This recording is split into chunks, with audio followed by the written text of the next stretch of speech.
Perkenalkan, nama saya Gil Madania dengan NIM 2310400046, kelas PGMI 2 semester 4.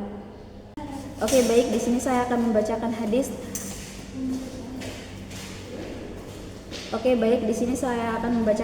Tentang pola pendidikan profetik. Oke, baik, di sini saya akan membacakan hadisnya. Adapun redaksi hadisnya, an Amru bani Sa'ibin an abihi an jaddihi qala Rasulullah sallallahu alaihi wasallam muru auladakum bis salati wa hum abna'u sab'i sinina wadribuhum 'alaiha wa hum abna'u 'ashrin wa farriqu bainahum fil madaji. Ajrajahu Abu Dawud. Diriwayatkan dari Amir ibnu Su'aib dari ayahnya, dari kakeknya, ia berkata, Rasulullah sallallahu alaihi wasallam bersabda, perintahkanlah anak-anak kalian untuk melaksanakan sholat ketika mereka berumur 7 tahun, dan pukullah mereka jika meninggalkannya ketika mereka berumur 10 tahun, serta pisahkanlah tempat tidur mereka. Hadis riwayat Abu Dawud.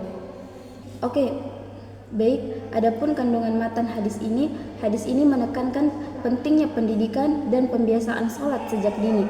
Nah, yang kedua, usia 7 tahun adalah masa awal pembiasaan ibadah tanpa paksaan.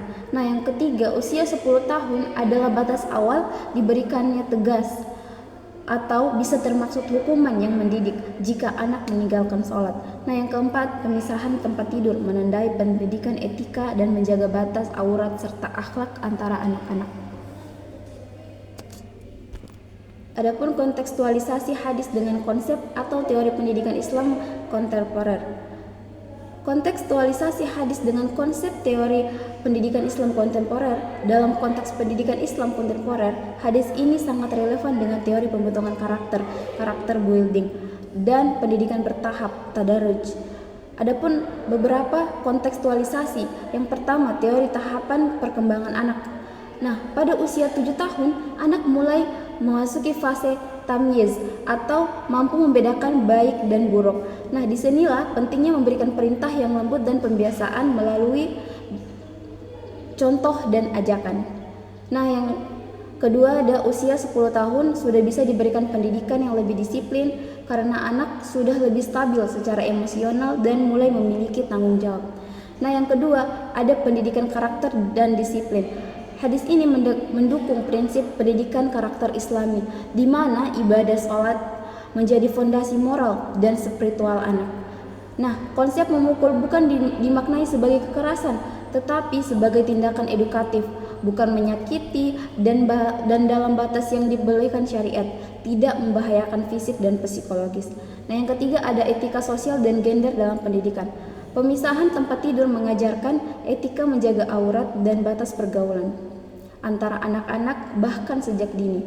Hal ini mendukung ketika kesopanan, adab, dan pengendalian diri dalam ajaran Islam. Nah, yang keempat, ada keterlibatan orang tua dalam pendidikan.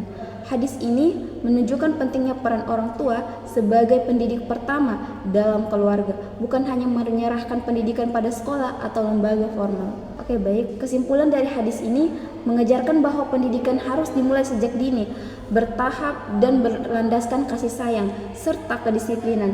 Nilai-nilai yang terkandung di dalamnya masih sangat relevan dan dapat diaplikasikan dalam sistem pendidikan Islam modern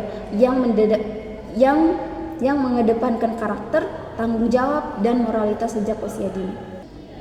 Oke, baik, itu tadi pembacaan hadis dari saya, hadis tentang pola pendidikan profetik. Saya akhiri. Assalamualaikum warahmatullahi wabarakatuh.